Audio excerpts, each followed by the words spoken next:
Voces en Terapia.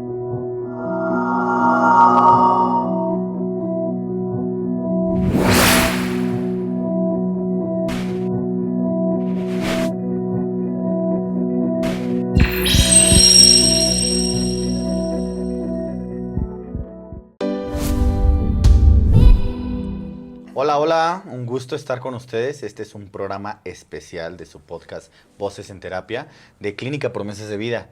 Me acompañan conmigo mis compañeros. Yo soy el doctor Juan José Rodríguez Gutiérrez, soy director clínico de la Clínica Promesas de Vida. Y bueno, están con nosotros unos amigos míos que tenemos muchos años trabajando juntos. Y el día de hoy vamos a hacer un programa especial. Voy a dejar que se presenten ellos y empezamos con el programa. Bueno, buenas tardes. Mi nombre es Ángel Garduño, yo soy el subdirector de la clínica. Ya tengo cerca de 6 años laborando para la institución, 3 años como psicólogo y otros 3 más como subdirector. Pues básicamente mi función es estar a cargo de la revisión hacia los demás terapeutas que laboran con nosotros, así como todo lo que tiene que ver con el área clínica. Hola, ¿qué tal? Yo soy el doctor Juan Patricio Ruiz Esparza Herrera. Soy médico responsable de la Clínica Promesas de Vida, médico fundador, colaborador y amigo de todos ustedes. Excelente. Pues compañeros, el día de hoy es un programa interesante porque tenemos público y la intención es poder contestar sus preguntas particulares que puedan tener de lo que es una clínica de rehabilitación de adicciones. Quizás nosotros que ya tenemos muchos años trabajando para un centro de tratamiento en adicciones, padecimientos emocionales, psicológicos, nos quede más claro lo que hacemos, pero ellos quizás no. Entonces, esta es la intención del programa. Les presento un poco de qué es lo que hacemos. Promesas de Vida es un centro de rehabilitación en adicciones, es un centro profesional, tenemos un equipo multidisciplinario. Esto quiere decir que observamos y tratamos el problema de diferentes áreas. Están los psicólogos, están los psiquiatras, están los médicos, están los guías espirituales, los técnicos en adicciones, el personal de seguridad y contención, las personas que elaboran los alimentos, personas que trabajan con nosotros quizás una vez a la semana, que son maestros de box, maestros de natación, yoga, teatro. La intención es de que todo el programa ayude a un ser humano a dejar las adicciones y quizás otros problemas, ¿verdad? Otras situaciones, ansiedad, depresión. Hacemos varias cosas en la clínica. No sé si ustedes quieran comentar algo al respecto. Pues sí, básicamente la intención de trabajar de una forma multidisciplinaria con un equipo de trabajo bastante extenso justamente es porque se cree en muchas ocasiones erróneamente que la adicción únicamente es a veces elección propia o que solamente con terapia o que solamente con AA la persona puede salir adelante, cuando realmente no es así. El ejercicio es muy importante para las funciones cerebrales, el área de consejería, el área de nutrición incluso, porque la alimentación influye demasiado también en los procesos cognitivos, en los procesos cerebrales. Entonces es por ello que contamos con un equipo multidisciplinario para que el paciente pueda salir lo mejor posible de la clínica.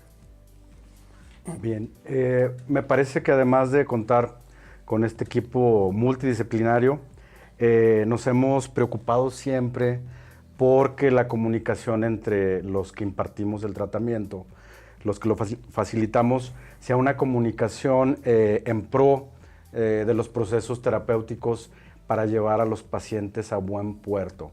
Y algo que es muy importante y de toda la vida es que nos hemos preocupado por los procesos de calidad y que estén apegados a la normatividad, a la legislación correspondiente. Y sobre todo esto, que estamos todos los días creciendo y preocupados para que estos procesos, porque el tema de las adicciones es un tema súper complejo, el tema de la salud mental es súper complejo, pero es un tema también muy, muy, muy actual. Justo esta complejidad hace la necesidad, o de ahí nace la necesidad de este programa. Existen muchas dudas porque estamos en un límite de muchas situaciones, ¿no? Tenemos pacientes que son voluntarios, que son involuntarios, tenemos hombres, tenemos mujeres, tenemos adolescentes, tenemos personas con ideación suicida, tenemos personas adultos mayores. Entonces, existen diferentes características de pensar en cómo se debe de brindar un tratamiento. Efectivamente, en todo México y yo creo que en todo el mundo hay muchas instituciones similares a Promesas de Vida que brindan una atención para rehabilitar de forma psicológica, de forma psiquiátrica y de forma médica problemas emocionales de la vida de cada uno de nuestros usuarios y nuestros pacientes. Pero hay muchas dudas de las personas que no conocen el tratamiento y no saben cómo elegir un centro de rehabilitación, no saben quizás la manera de ingresar, los costos, cómo son las instalaciones, cuál es el trato, cómo manejamos un paciente. Entonces, el día de hoy nos acompaña un público, ustedes que están acá escuchándonos. Me gustaría saber si alguno de ustedes tiene alguna duda y empezar a conversar de este tema. ¿Alguno de ustedes quiere preguntar algo? Una pregunta. ¿Cuánto es el tiempo necesario para una rehabilitación? ¿Quién la contesta? ¿Yo? Sí. Pues mira, ¿cuál es su nombre? Antonio, mi nombre es Antonio. Hola Antonio, mucho gusto. Pues mira, realmente cuando hablamos de tiempo puede ser muy variable, porque estamos hablando incluso, bueno, lo primero que se tiene que realizar es una evaluación. En muchas ocasiones de ahí podemos nosotros como generar el tiempo que el paciente puede estar en un proceso de rehabilitación. Hay que observar si la droga ya generó algún daño a nivel cerebral, porque en muchas ocasiones genera algún tipo de trastornos, como por ejemplo la esquizofrenia. Hay que observar el tiempo de consumo que tiene el paciente, el tipo de droga, la frecuencia, la dosis, el sistema familiar, si cuenta con redes de apoyo, si no cuenta con redes de apoyo. Entonces realmente dar una respuesta concreta a tu pregunta sí es un poco complicado, porque hay pacientes que con un mes el tratamiento para ellos es suficiente, salen y realmente pueden realizar una vida natural, pero hay pacientes que incluso después de un año salen y se les complica demasiado el estar en el exterior. Entonces son tratamientos completamente diferentes, pero el tiempo puede ir desde el mes hasta el año, que es como lo marca la Organización Mundial de la Salud. Sí, se tiene que conocer se tiene que conocer el caso. Pero bueno, a mí me gustaría saber, Antonio, ¿por qué tienes esta duda o cuál es el tiempo que tú crees que sería recomendado y por qué? Bueno, mi pregunta se basa que dentro de mi proceso yo estuve en un anexo. Mi proceso fue de 3 meses. Me hicieron saber o me hicieron concientizar que dependiendo mi tipo de consumo o lo que yo consumí o el tiempo de consumo, era el tiempo para llevar a cabo a lo mejor un internamiento o un tipo de anexo. Sí, fíjate que yo concuerdo un poco contigo. Conforme han evolucionado los centros de atención residenciales, se han manejado diferentes tiempos. En algún momento se dijo que eran 28 días y luego dijeron que eran 35 y luego que eran 60. En sí, yo te podría decir que no podría darte un tiempo específico, pero yo sugiero siempre un tratamiento mínimo de 90 días, que son 3 meses, porque hay un programa de atención desde la evaluación del paciente, identificar cuáles son sus problemas de inicio, saber cuáles son las circunstancias familiares, saber qué tipo de sustancia está consumiendo y llevarlo desde el consumo activo a la abstinencia y desarrollar habilidades emocionales. Porque no solamente es una situación física, o sea, no solamente estamos hablando de ayudar a un paciente a desintoxicarse de la droga, sino queremos ayudarlo a rehabilitarse y poder reintegrarse a la sociedad, a la vida, ¿sí?, de una forma sana, ¿no? Que pueda tener su trabajo, que pueda tener su pareja, que pueda estar bien. Cada paciente es distinto. Un jovencito que está consumiendo apenas marihuana, que está consumiendo alcohol, que tiene problemas con la familia quizás, es diferente a una persona que está consumiendo metanfetamina, que quizás ya es la quinta droga de preferencia, ¿no? Que ya tiene todo un historial. Se está convirtiendo, específicamente hablando de la metanfetamina, del cristal, se está convirtiendo, está liderando pues los patrones de consumo o las drogas de impacto. Y esa es una súper pregunta que en muchas ocasiones nos meten aprietos al contestarla. Claro. La verdad es que sí debe de haber una temporalidad consignada en un programa de tratamiento y también de eso depende el pronóstico. Pero efectivamente, bueno, pues en la clínica tenemos un programa base de 3 meses. En casos excepcionales pudiera ser menor, es posible, Claro. pero también en algunos casos se puede extender. Va a depender de la problemática de cada persona, del contexto de cada persona, pero bueno, sí, sé que es muy importante que el paciente, el que recibe el tratamiento, tenga una idea de cuánto va a estar. Porque estar con la zozobra de puedo estar un año, puedo estar siempre, Claro. porque ha pasado en programas, digamos, que no se apegan a estos procesos terapéuticos, que tienen esa parte de no sé cuánto tiempo voy a estar aquí. Entonces, sí se parte de una temporalidad y puede ser variable, ¿no? Y que se sepa lo que continúa, porque no solamente, no solamente es el ingreso y no solamente es la evaluación y la desintoxicación, sino que al momento de empezar un tratamiento, de integrar al paciente, hay procesos terapéuticos que no nos quedamos en ese momento solamente de, sabes que ya está desintoxicado, ya habla bien con su mamá, pues ya puede salir, sino qué va a hacer después. Entonces, quizás pueden entrar a un programa en donde pueden trabajar con nosotros en la clínica, en donde pueden empezar a estudiar quizás un día a la semana, y entonces hay un rol, hay un programa de rehabilitación. Cada paciente es diferente y justo nosotros desde que vemos al paciente ingresar podemos tener una idea de cuánto tiempo se va a quedar dependiendo de las circunstancias de esa persona. Sí, y es que justamente a eso iba. Y yo realmente desconozco la forma en cómo tú ingresaste a la clínica o al anexo en donde estuviste. Pero también es algo muy importante la forma en cómo tú ingresas, si ingresas de una forma voluntaria o si ingresas de una forma involuntaria, porque también eso influye mucho en la forma en cómo vamos a trabajar contigo, porque si tú ingresas de forma voluntaria o ingresaste de forma voluntaria, nos habla de que ya sabes tú que tienes un problema, ya tienes aceptación en cuestión a todas las consecuencias y los daños que has generado en tu entorno social, laboral, familiar, escolar, el entorno que tú me digas. Entonces creo que también es muy importante la forma en cómo el paciente ingresa a la clínica para poder determinar un tiempo en cuestión al proceso y el programa que llevaremos con él. No me dejan mentir mis compañeros, Juanjo, Ángel, que ese es todo un tema. El Sí. tema de los involuntarios y de los voluntarios. No sé si alguien tenga una inquietud en ese sentido. Sí, justamente yo tenía esa duda, Ángel, porque normalmente tenemos como la idea que el paciente voluntario o el involuntario tienen como diferentes tipos de recuperación, ¿no? Por así decirlo. Ahorita mencionabas que es muy diferente si el paciente es involuntario o voluntario.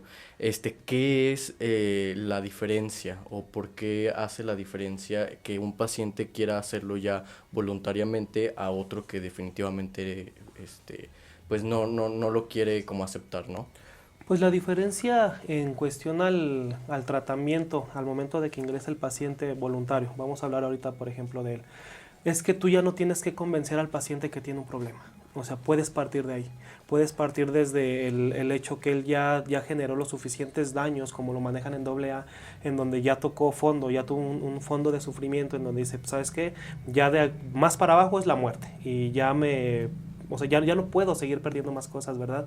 Entonces, a partir de ese momento el paciente ya perdió lo que es la familia, tuvo pérdidas económicas, choques vehiculares, una serie de consecuencias en donde el paciente ya llega con esa necesidad de ser atendido, esa necesidad de ayúdame, ya no puedo con esto.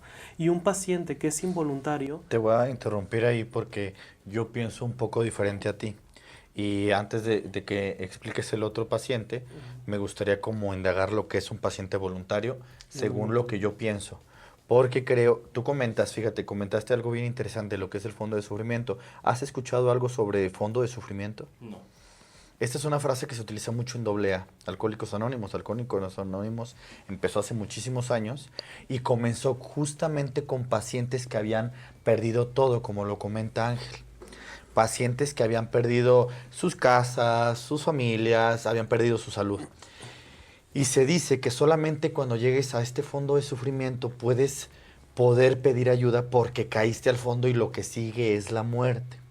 Pero justamente este tipo de tratamientos y procesos que nosotros brindamos ayudamos a que un paciente justo no llegue a este momento de su vida, que no sea necesario. La diferencia para mí consiste en la conciencia. La conciencia es una herramienta, es una posibilidad, una circunstancia de un ser humano de poder tomar información de lo que está pasando en su vida y decir, no lo quiero o sí lo quiero, ¿de acuerdo? Pero sí es verdad, la mayoría de muchos enfoques psicoterapéuticos, o se supone que el cambio de un ser humano ocurre cuando está en una etapa como de sufrimiento, o una etapa en donde las cosas están mal. En crisis. En crisis. Uh-huh. Comúnmente cuando una persona va a terapia terapéutica, ¿no? Oye, ¿sabes qué? Me dejó mi novio, fíjate que me siento muy deprimido. Y es en el momento en donde quiere hacer un cambio. Entonces, la movilización de la energía va dirigida a cambiar, a estar en otro momento. Pero no necesariamente tiene que vivir en una situación muy caótica, ¿de acuerdo? Entonces, un paciente voluntario puede estar viviendo diferentes realidades, muy caóticas, o quizás no tan caóticas. Cada persona decide qué es lo importante para su vida. Hay personas que pierden todo. Pero es que también es que qué tanto puede soportar la persona, porque por ejemplo, a lo mejor si para, un ejemplo, para algo que yo estoy viviendo, a mí me genera una crisis y que me muero, Claro. a lo mejor para otra persona es como, te estás ahogando en un vaso de agua, Sí. ¿no? Entonces, yo me refiero a esa parte, porque creo que cada uno de nosotros tiene un fondo de sufrimiento, como lo estamos manejando, Distinto. diferente, de acuerdo a tu historia de vida, a tu infancia, tus creencias. Son como muchas cosas que engloba eso, ¿verdad? Y no sé, Ángel, si les suena esto. Ni todos los pacientes voluntarios son tan voluntarios. Claro. Porque ellos se marcan mucho. O sea, sí quiero, pero quiero hasta Y aquí. quieren hacer lo que quieran en la Exactamente. clínica. Y Me ni dejan to- mi celular. Y ni todos los involuntarios son tan involuntarios, porque me parece que el llegar a ser un involuntario, que para ingresar de manera involuntaria a un proceso de rehabilitación, se requieren un montón de requisitos legales y normativos, que obviamente en promesas de vida los cumplimos a cabalidad. Claro. Desde el principio hasta el final, o sea, el más mínimo detalle.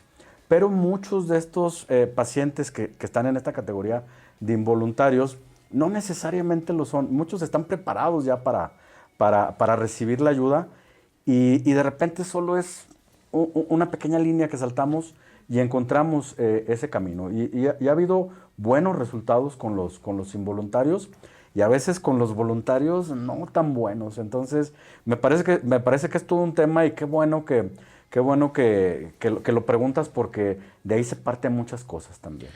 ¿Por qué tienes la duda? ¿Cuál es, de dónde nace tu duda? Bueno, la duda surge en que mi forma de pensar o así era que existía como el paciente desde los dos puntos, o sea, llega a ser involuntario, y justamente lo que platicas, que creo que en algún punto la emoción es tan fuerte del caos que se vuelve voluntario, ¿no? Entonces es como que no sé si aprovechar esa emoción en algún momento como de caos para buscar este tipo de ayuda. Entonces esa era como o por eso había surgido como mi pregunta. Sí se puede utilizar el caos y la emoción, pero hay que entender que las emociones son fluctuantes, volátiles. Entonces, cuando tomamos decisiones, todos los seres humanos, todos los que estamos aquí presentes, hemos tomado decisiones bajo el influjo de una emoción. Y todas las emociones cambian, y las decisiones pueden perdurar toda la vida. Hay conductas o hay acciones que sus consecuencias perduran toda la vida. Claro que se puede utilizar las emociones, pero justo un poco de lo que comentaba el doctor, a veces puede estar una persona voluntaria en un momento, pedir la ayuda, sabes que yo ya no quiero consumir, necesito la ayuda, y al día siguiente no quererla. Buenas tardes. Una pregunta, justamente con eso de los voluntarios. Ha habido casos, bueno, tengo amigos que consumen y por lo regular lo que usan la palabra es me voy a internar para desintoxicarme. Pero justamente pasa un cierto periodo de tiempo y estas personas vuelven al consumo. Esto a base a que nada más quieren desintoxicación. O sea, quieren como un momento como pausar todo el caos que ustedes comentan. Entonces, ¿es muy común eso en todos los voluntarios o es muy variante? No, lo que pasa es que ahorita que hablas de intoxicación y desintoxicación. Para que haya una desintoxicación, bueno, previamente tuvo que haber un alto nivel de consumo de alcohol o de drogas en tu cuerpo, pero la desintoxicación forma solo una parte de un programa integral de rehabilitación. La desintoxicación puede estabilizar tu cuerpo, tu presión arterial, tu frecuencia cardíaca, incluso tu patrón de alimentación, pero no necesariamente te lleva a un resultado de una rehabilitación sostenida y duradera. Entonces, sí, claro. Bueno, ahorita que comentan eso, ¿qué garantía ustedes les dan a los pacientes como de no volver a recaer? Justamente o sea, independientemente de el concepto o la historia de clínica que tenga el paciente, que ustedes, o sea, ya poniéndole como tal el tratamiento de vas a ocupar ciertos meses de tu tratamiento o como lo vayan viendo en el proceso, ustedes ¿cómo es que se basan o qué garantía les ofrecen como tal a los pacientes justo en eso, en que ya no van a volver a recaer aun cuando ya salen de este proceso? Fíjate que yo he trabajado con pacientes en terapia individual, terapia ambulatoria. Esto quiere decir que el paciente va a mi consultorio, se sienta conmigo 45, 60 minutos y nos vemos una vez a la semana, una vez cada 15 días. Y actualmente estamos acá en la clínica, que es un paciente que está en un tratamiento residencial. En mi experiencia, nunca me preguntó un paciente de ambulatorio, de que fuera cada 15 días a mi consultorio, nunca me preguntaron por la garantía de su proceso. Porque como que de alguna manera, no lo sé, yo estoy suponiendo con mi experiencia. De alguna manera, el paciente que va de forma voluntaria, agarra su vehículo, agarra el camión, el taxi, llega al consultorio, se baja, se mete, se sienta en un sillón y empieza a platicar, tiene toda una acción porque quiere hacer como ciertos cambios y demás. Y sabe que si está ahí es porque quiere algo para su vida y está luchando por hacer cambios. Y de alguna manera existe de forma intrínseca la idea de responsabilidad. Y el paciente de alguna forma es responsable de los resultados. En los procesos residenciales como el que nosotros hacemos, en las clínicas, esta pregunta comúnmente me la hacen no los pacientes, sino las familias de los pacientes. Y creo, no sé si es tu caso, pero creo que la raíz de esta pregunta va muy enlazada al miedo, a la incertidumbre y a la necesidad y las ganas que tiene mamá, papá, hermano, de que su familiar se encuentre bien. Y efectivamente no hay una garantía concreta, no es un producto, no es una refacción, no es un objeto. Los seres humanos tenemos un universo de situaciones emocionales y de circunstancias que evidentemente nosotros, que sí te garantizo un programa completo, te garantizo profesionales de la salud, te garantizo instalaciones de primera, te garantizo una buena alimentación. Y si nosotros hacemos nuestro trabajo, si de este lado hacemos nuestro trabajo como debe de ser, yo te aseguro que vamos a tener buenos resultados, porque estamos haciendo una gran parte. Como cualquier otro médico o cualquier otro procedimiento médico, si de este lado pasa todo lo que tiene que pasar, tenemos una probabilidad muy alta de tener éxito. Pero efectivamente existen recaídas y existen situaciones o problemas mentales. Hay enfermedades mentales que no tienen cura y que si estamos hablando de un trastorno comórbido, estamos hablando de que la persona no solamente tiene adicción, sino tiene otros problemas, va a dificultar el tratamiento. Y también la familia entra ahí, es otro rollo, porque si la familia tiene otras características, dificulta. No sé si contesté tu pregunta. Sí, y es que, bueno, complementando un poco lo que ahorita mencionas, Juanjo, Justamente es eso, ¿no? El tema de las redes de apoyo que puede tener el paciente, porque en muchas ocasiones la familia piensa que es como si fuéramos magos, les dejo a mi paciente y cuando salga ya no tiene que tener problemas y ya no tiene que recaer nunca. No es así, es un proceso de acompañamiento incluso después de que el paciente egresa. El paciente necesita continuar con sus juntas de AA, con su apoyo psicológico. La familia fue un papel muy importante, porque si la familia no llevó un proceso también en el momento que el paciente estuvo con nosotros, difícilmente van a haber cambios sistemáticos en la familia. Entonces, ¿qué quiere decir esto?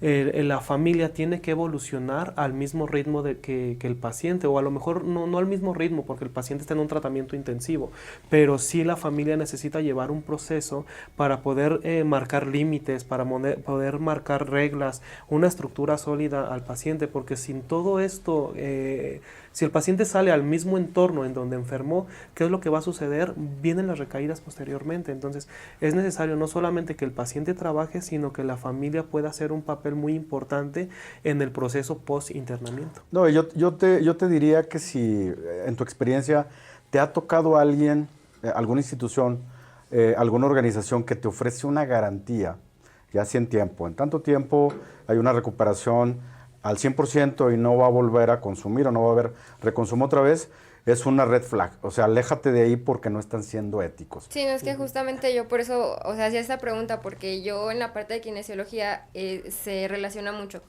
el hecho de que los pacientes, justo lo que decía Ángel, que piensan que hacemos magia con los pacientes y en realidad siento que solamente les das herramientas para salir, porque, o sea, me llegan pacientes de dolor crónico que yo sé que más que estructuralmente es un problema ya nervioso. Entonces yo tengo que entrar de alguna parte psicológicamente hablando, bueno, yo no, o sea, ya es como diferirlo al profesional que se dedica a eso, pero es complicado también como hacerles entender esa parte de que muchas veces los mismos dolores que tienen en el cuerpo ni siquiera son porque hay una lesión, o sea, simplemente es porque hay algo emocionalmente que no han solucionado y no quieren como aceptar esa parte. Entonces por eso, porque a mí también es mucho eso de que cuánto tiempo, y es que en realidad hablando de dolores crónicos también es, en algún momento vas a volver a caer, aunque yo haga mi trabajo, aunque yo haga lo que tenga que hacer, vas a caer, pero tú ya tienes herramientas para a lo mejor salir. Yo así lo trabajo, o sea, en parte de terapia física. Por eso fue que lo relacioné un poquito ahorita con sí, de hecho, lo que sí está relacionado es que si implementas calidad, el pronóstico es mejor. Claro. Si das tratamientos a medias, incompletos, de baja calidad, el pronóstico obviamente va bajando el resultado. Entonces, también, o sea, por ahí llegan a preguntar que si el internarse es garantía de una rehabilitación, pero también ahorita lo que comentabas, no todas las personas que se atienden de manera ambulatoria son voluntarios. Claro. Puede haber muchísimos bemoles en la atención ambulatoria. Así es. Justamente hablando de esos temas, ok, entra el paciente voluntario, pero ¿qué pasa si en ese momento él ya no quiere la ayuda? Ese paciente puede retirarse, puede hacer algo para él dejar de recibir esta ayuda, y más que nada porque a lo mejor se dan cuenta de cosas que no le va gustando de la realidad que uno tiene como persona, a las cuales les lleva a lo mejor el consumo. No sé si varíe mucho lo que es estos temas, o las personas como tal tienen la opción libre de irse o tienen que concluir este proceso. Y otra cosa, a lo mejor la familia es lo que quieren que el paciente cambie, pero si el paciente no quiere cambiar, ¿qué es ahí lo que ustedes hacen como profesionales? Fíjate, ¿por qué el paciente no quiere cambiar? ¿No? O sea, hay que entender que nosotros como seres humanos elegimos nuestro estilo de vida dependiendo de lo que nos funciona. La manera en la que está viviendo ese ser humano le funciona, efectivamente, va a haber muchos obstáculos. O sea, va a haber la manera de decir, no, yo no quiero hacer esto como lo quiere mi mamá o como lo quiere mi papá o como lo quiere la sociedad. Lo que nosotros como terapeutas, o yo en especial como psicólogo, ayudo es a que el paciente identifique cómo hacer cambios y para qué le servirían a ese paciente. Porque al fin y al cabo, como tú bien lo dices, esa persona tarde o temprano va a estar sola, va a estar solo, sin mí, sin nosotros como equipo de profesionales, sin su familia, y en ese momento él va a tomar la decisión de lo que quiere. Quizás en este momento vulnerable de su vida, no sabe qué hacer y la única posibilidad que tiene es vivir en consumo. Les doy un ejemplo y espero que todos los colaboradores lo leamos y hagamos esto. Te pongo un ejemplo. Me tocó hacer una revisión médica el día de hoy temprano con una persona, una mujer, con consumo de alcohol, que estaba en negación. Y me decía, es que, ¿por qué me tienen aquí? ¿Qué hago aquí? ¿Quién me metió? Etcétera. Y yo solamente le dije, ¿recuerdas lo que hiciste ayer? Y se fue para atrás y me dice, no. En las indicaciones médicas que yo doy, un componente de las recomendaciones que genero yo es el abordaje terapéutico de la negación.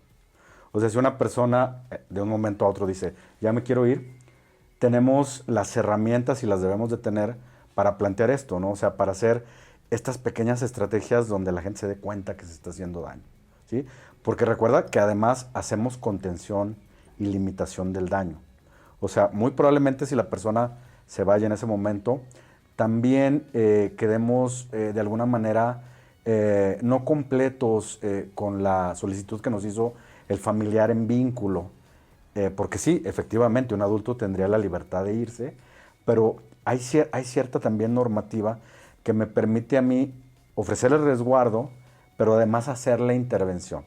Y la intervención es en automática, o sea, no, me quiero ir, bueno, pues ya, o sea, no, sí hay cosas que se pueden hacer para mejorar y para ayudar. Muy bien. ¿Tienes una pregunta? Disculpa, hace un momento mencionaste algo muy interesante sobre la rehabilitación residencial. Mi pregunta viene a si es obligatorio que cuando una persona va a realizar una rehabilitación tiene que estar precisamente en una clínica o en un anexo para realizar su rehabilitación.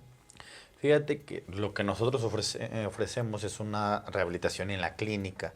Yo en algún momento me dediqué a atender pacientes externos, pero es menos efectivo, honestamente, por la situación. Quizás después de un tratamiento residencial, después de haber tenido este tipo de atención y contención, el seguimiento con el paciente, sí podemos pasar a un tratamiento ambulatorio, ¿de acuerdo? No sé lo que ustedes opinan. Sí, y es que, bueno, no te alcanzo a ver muy bien, pero sí es muy complejo el trabajar con este tipo de personas de forma ambulatoria. Hace tiempo yo ya no trabajo con pacientes en consulta privada, únicamente en la clínica, pero en algún momento de mi vida llegué a tener un consultorio en donde llegaban pacientes justamente con consumo o que querían dejar la sustancia o el alcohol o que estuvieran consumiendo en su momento, pero me empecé a percatar de que realmente el tratamiento ambulatorio no funcionaba porque a veces tenía al paciente y alcoholizado, en donde ni siquiera podía estructurar frases realmente, en donde lo veíamos a los ojos o lo veía a los ojos y la pupila dilatada, o sea, síntomas que me hacían saber a mí o me hacían ver a la persona que estaba drogada. Entonces es muy complicado que realmente un proceso para la rehabilitación de adicciones o alcoholismo pueda funcionar de forma ambulatoria desde mi propia experiencia. Que esa pregunta que haces también tiene matices en su respuesta. Si me preguntas así del sí o no, yo te diría un depende. Y tú dirías, pues, ¿de qué depende? Y yo como un miembro del equipo que hace el primer contacto y una valoración médica que le llamamos normativa, lo que hacemos es determinar de manera inicial, porque después se aplican pruebas y baterías donde se profundiza eso, si existen criterios de dependencia. Claro. La realidad es que la mayoría de las personas que requieren nuestros servicios están vinculados, sus familiares o el mismo paciente, con criterios de dependencia, que tienen que ver con la cantidad de consumo, con la droga de impacto, con la frecuencia de consumo y con las consecuencias que se han presentado en la vida de esa persona. Tú pudieras decir, porque alguien es adolescente, tal vez no requiere el internamiento, y un adulto o adulto mayor que tiene mucho tiempo consumiendo, sí lo requiera, pero no. Puede haber un adolescente con un consumo muy disfuncional que requiere el internamiento, o puede haber un adulto mayor que tal vez perdió el trabajo y que empezó a consumir más y lo requiere. Sí se plantean estrategias y efectivamente la mayoría de los tratamientos, bueno, no, yo creo que todos, los tratamientos residenciales deben de continuar en un programa de prevención de recaídas, ¿verdad? Y también en algunas ocasiones se pudiera recomendar, no lo estamos ofreciendo en este momento, los reingresos como para calibrar procesos. ¿Cómo te llamas, perdón? Mario. Mario, fíjate, ahorita que te estaba contestando el doctor, estaba imaginando como por de dónde viene tu pregunta, y he conocido diferentes centros de atención en México y en el mundo. Y hay diferentes características de los centros. Y también ese es otro punto importante para saber si es recomendable que sea un tratamiento residencial. Por ejemplo, hay algunos espacios de tratamiento que es más hospitalario, como si fuera un psiquiátrico. Entonces, imagínate un edificio con consultorios o cuartos de habitación como más consultorio médico, de quirúrgico, digámoslo así. No, el que conozco más es el médico, no yo. Pero, digamos, es este tipo de cuartos, habitaciones, todos con una bata, y entonces nada más ves algunos pasillos. La alimentación es como de este tipo de escuelas americanas, ¿no? Con su charolita y de esto, y tus medicamentos van en tu... como en un pastillero. Pastillero, sí, y todo, ¿no? Entonces, si tú te imaginas ese tipo de escenarios, podrías imaginar el tipo de pacientes, ¿de acuerdo? Y luego también tenemos algunos centros de atención que son más anexeros, se le conoce, en donde son más precarios, son más feos, parecen cárceles, carecen de muchas pues cosas, ¿no? De tipo de alimentación, de atención, etcétera. Las habitaciones están repletas o son bodegones con muchísimas personas. No hay una separación identificada por edades o por sexo. Entonces también te puedes imaginar qué tipo de pacientes. De hecho, esa pregunta que tú haces y la pregunta de el tiempo puede ir relacionada.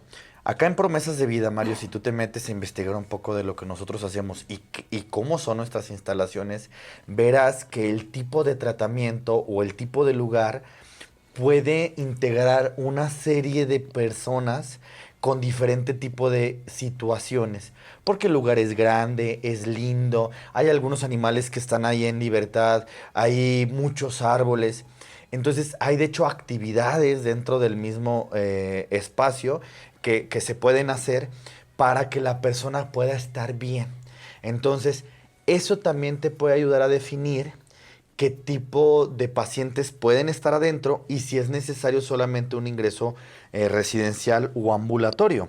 No sé si queda más clara la pregunta. Sí. ¿Sí? Claro. Bien. Acá tenemos otra pregunta.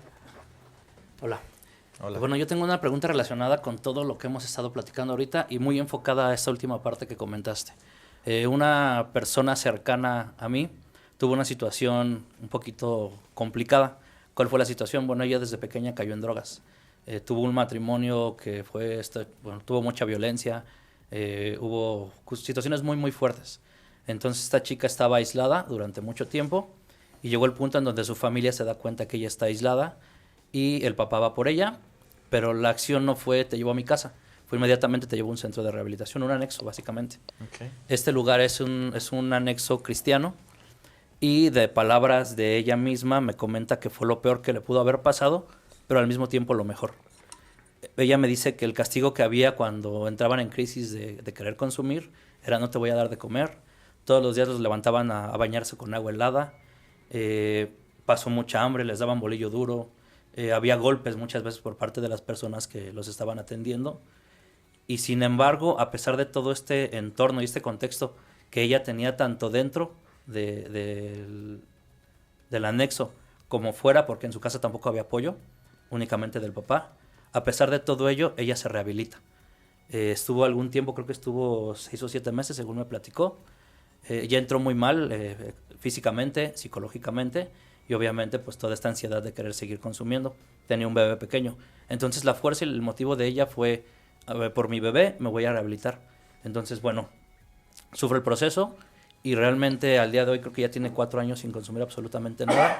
Recuperó familia, recuperó trabajo, vive ya con su niño nada más y su vida se tornó buena pese al entorno en donde sigue viviendo, porque la situación económica pues no cambió.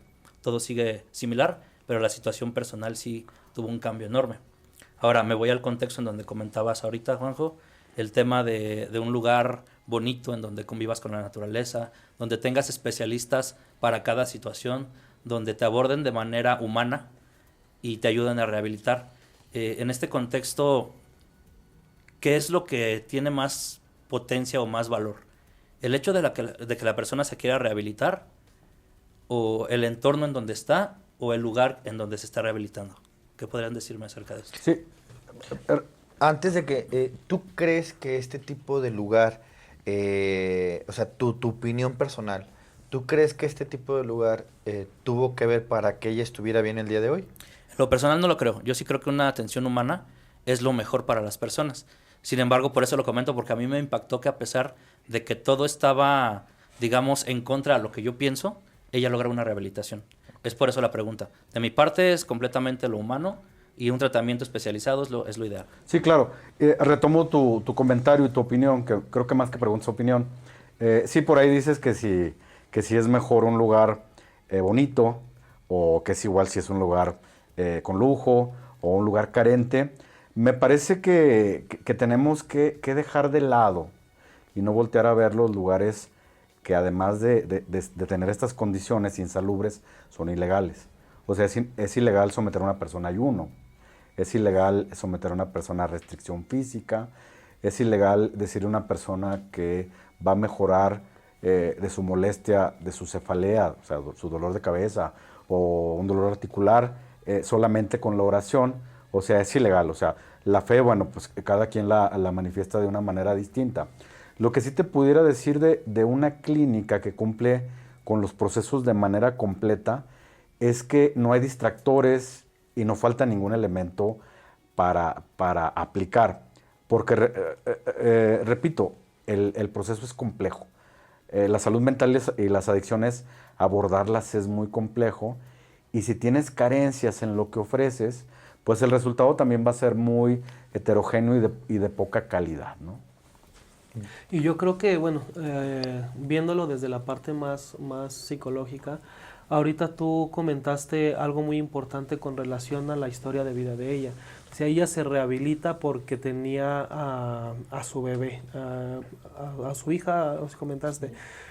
Hay un libro que se llama El hombre en busca del sentido, de Víctor Frank. Ese libro es muy bueno. Y dentro de ese libro, Víctor Frank habla de que cuando una persona tiene un sentido de vida, tiene un objetivo por el cual luchar, regularmente son personas que suelen salir del problema o de la situación que están viviendo en ese momento.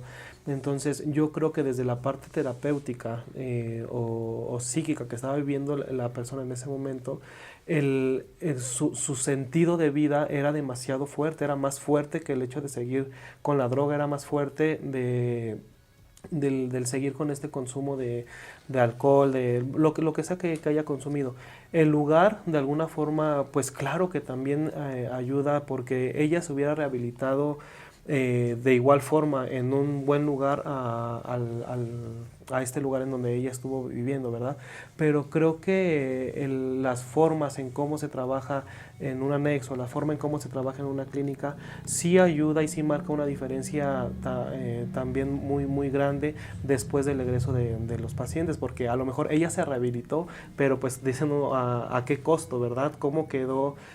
Porque pudieron desarrollar otro tipo de traumas psicológicos. O sea, realmente creo que la violencia estuvo de más, creo que las situaciones que ella vivió sí estuvo de más, y en este tipo de lugares, como es una clínica que es un tratamiento más humano, un tratamiento más noble, pues lejos de salir con ese tipo de traumas, los pacientes tienen apertura también a poder trabajar situaciones emocionales que quizás en ese lugar pues era imposible abrirse. ¿Sabes qué, Ángel?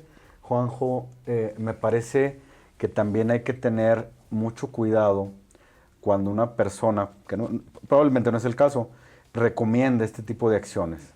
Porque sí se llegan a recomendar, dicen, un familiar salió de tal lugar, le está yendo muy bien, pero probablemente fue un proceso circunstancial donde se encontró ese resultado.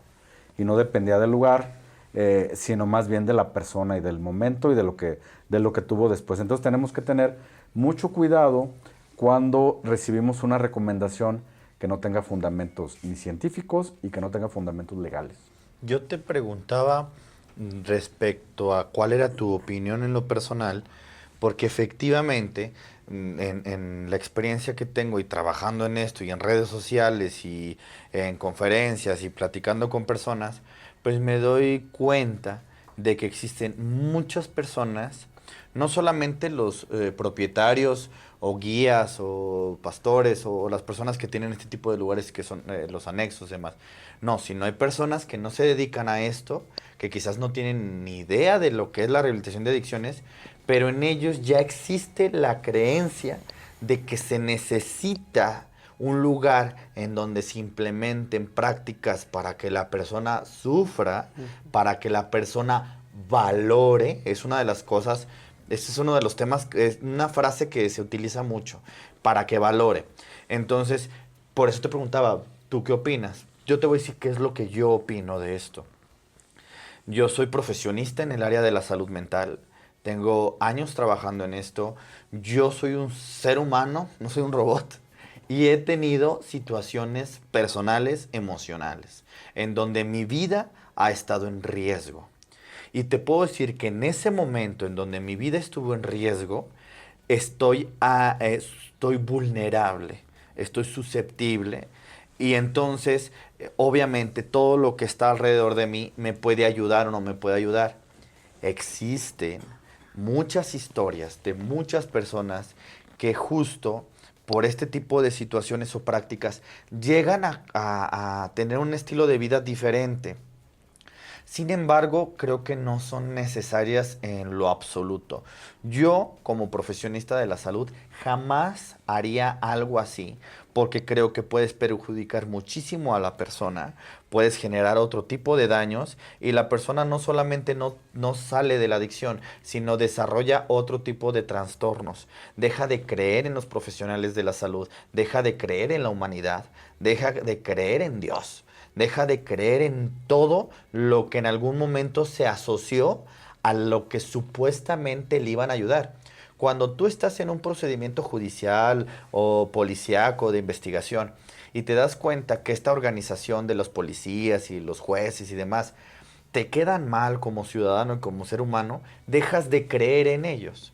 Si tú te acercas a una religión, a una iglesia, con un pastor, con un sacerdote, y llegas a pedir ayuda, y este sacerdote, esta persona o esta iglesia te defrauda, te roba dinero, abusa de ti, dejas de creer en Dios, dejas de creer en esto.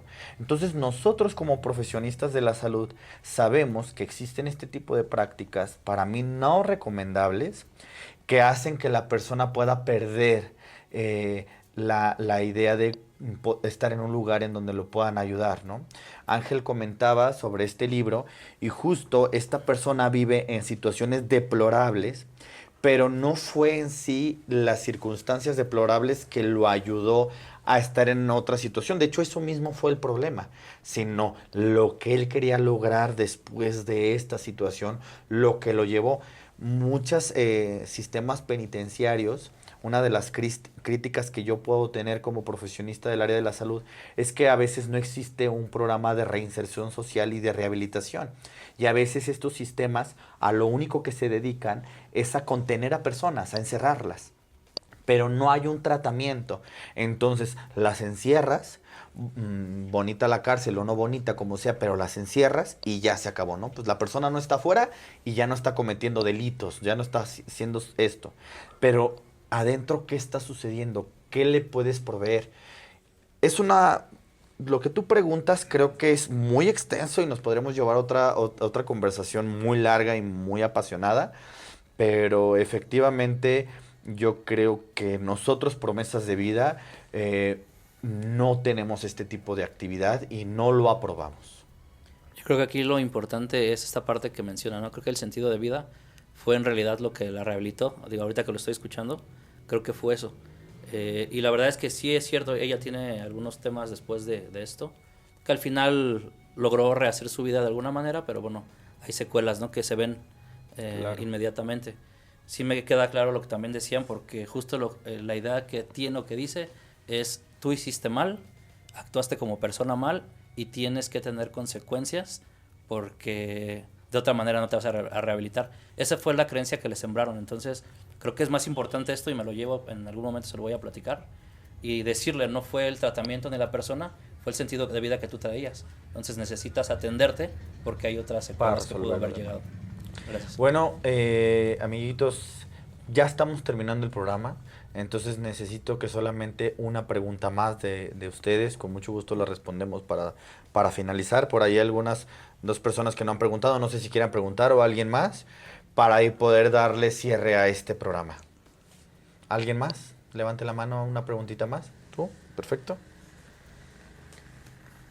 Hola, sobre ahorita lo que estaban platicando sobre el método de castigo, que se lleva a cabo en un paciente, por mitos, rumores o así que se escuchan, o redes sociales, videos, ¿realmente es necesario el método de castigo que se puede llevar en una persona en un centro de rehabilitación? O sea, de eso que él mismo menciona, como dejarla sin comer o castigos, en pocas palabras.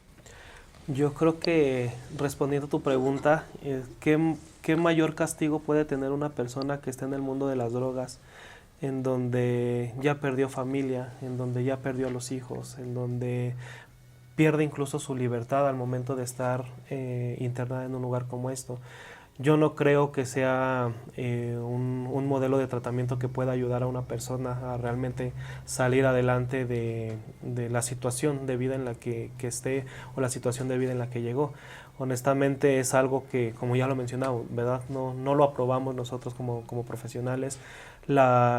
Erróneamente muchas personas creen que si él cometió daños allá afuera, él tiene que volver a sufrir, pero se les olvida que muchas de las ocasiones el paciente, los daños que llegó a generar en algún momento, no era bajo sus 5 sentidos. Había pérdida del tiempo, de la realidad, del espacio. Las situaciones que él en algún momento pudo ocasionar no eran plenamente de forma consciente. Entonces nosotros justamente por eso llevamos un proceso en donde claro que lo hacemos consciente de los daños que ha generado, porque tampoco es llegar y apapacharlo y echarle ganas y felicidades por todo lo que hiciste allá afuera. Claro que no, también son tratamientos fuertes, también son tratamientos directivos, pero me refiero fuertes a nivel conciencia, en donde él tiene que realmente darse cuenta de todos los daños que él ha generado, pero sin la necesidad de estarlo golpeando, de estarlo dejando sin comer, de estarlo maltratando, como en algunos otros lugares sí llega a suceder. No se puede. La intención, fíjate, dentro del proceso terapéutico hay un modelo de tratamiento que es cognitivo-conductual. En este enfoque terapéutico hablamos de reforzadores negativos y reforzadores positivos, en donde si queremos que la persona repita una conducta, le vamos a ayudar con reforzadores positivos. Por ejemplo, en la clínica todos los viernes tienen una reunión en donde los pacientes evalúan ellos solos el progreso como comunidad. Y los 5 mejores pacientes, o las 5 personas que de alguna forma se vieron que avanzaron más en su tratamiento, son premiados con una cena distinta a todos los otros pacientes. Entonces se les da oportunidad de pedir algo distinto de afuera, ¿no? Y comen lo que quieran. También tiene la posibilidad de comprar algunas cosas a algunos otros pacientes, de comprar algunas cosas en una tiendita que está dentro de la clínica, y entonces es como pues una tiendita, un Oxxo, una tiendita en donde vas y compras las cosas, ¿no? Y cuando te portas mal, te quitan esa posibilidad, ya no puedes ir a comprar. Y entonces, ¿qué son los reforzadores positivos y negativos? Simplemente son formas de dirección que nosotros como profesionistas ayudamos a que una persona repita conductas saludables para él o para ella. Es verdad que las personas que tienen adicciones, su situación, su sistema de vida es complejo, y es por eso que se tiene que dirigir a la persona, pero no hay un castigo. Nosotros no queremos lastimar a nadie, no queremos dañar a nadie.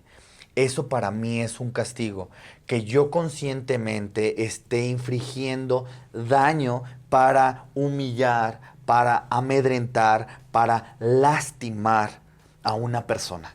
Y ese no es el objetivo.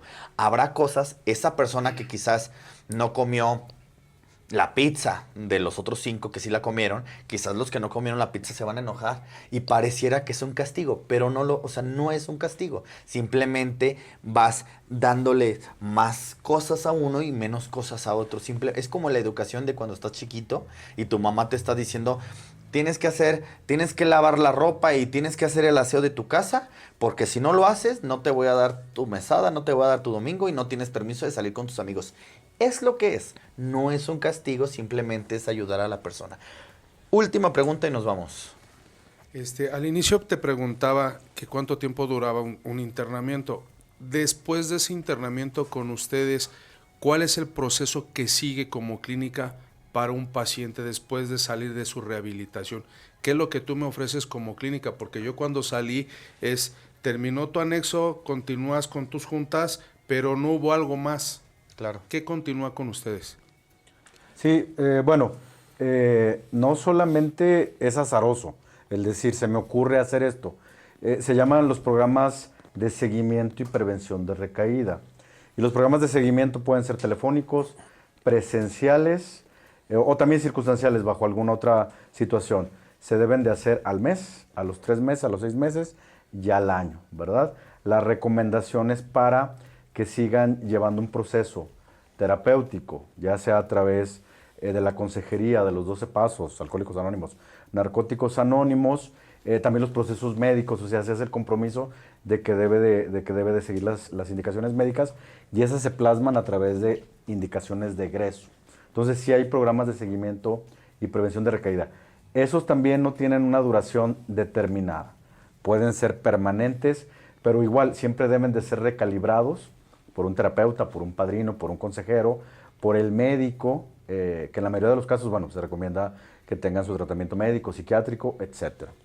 Sí, aunado a lo que dice ahorita el doctor, nosotros como clínica también llevamos un programa, como lo menciona, ¿no? Post-egreso, en donde varía en muchas ocasiones de paciente a paciente. Hay pacientes que nosotros lo vemos como poco funcional porque la droga quizás ya generó un daño irreversible en lo que es a nivel cerebral, y nosotros como clínica muchas ocasiones ofrecemos que el paciente se pueda quedar a trabajar con nosotros, a laborar como una forma de apoyo ya sin que el paciente esté como en un tratamiento como tal, pero forma parte de un seguimiento en donde ya termina tu tratamiento, no es que muchas gracias y adiós y nos vemos después, no, el paciente puede incluso quedarse con nosotros un cierto periodo de tiempo para darle seguimiento y su terapeuta puede seguir en contacto con él y puede seguir en las actividades, en todo lo que manejamos como clínica. Eso es un apoyo que se le dan a los pacientes post internamiento. Y también algo que es muy importante y a todos se les da es una referencia de grupo de AA, porque es importante trabajar también o complementar el tratamiento que está llevando. Las sesiones psicológicas que también se sugiere que sigan siendo semanalmente, y poco a poco, de acuerdo a la evolución y la reinserción que esté llevando el paciente una vez fuera de las instalaciones, podemos ir espaciando el tratamiento. Primero cada semana después de que salió, después cada 15 días, cada 20, cada mes, hasta que podamos dar una alta a petición del paciente. O sea, quiero una consulta porque estoy teniendo algún tipo de problema en mi vida personal, pues entonces ya le hablo al psicólogo y lo seguimos atendiendo. Muy bien, familia, pues estamos llegando ya al final y concluir este programa. Nos encantó estar con ustedes. Gracias, Ángel. Gracias, doctor, por estar conmigo. Un gusto. Gracias a todos ustedes por estar con nosotros. En lo personal me encantó el programa y bueno, pues nos vamos a estar viendo próximamente. Hasta luego. Bye.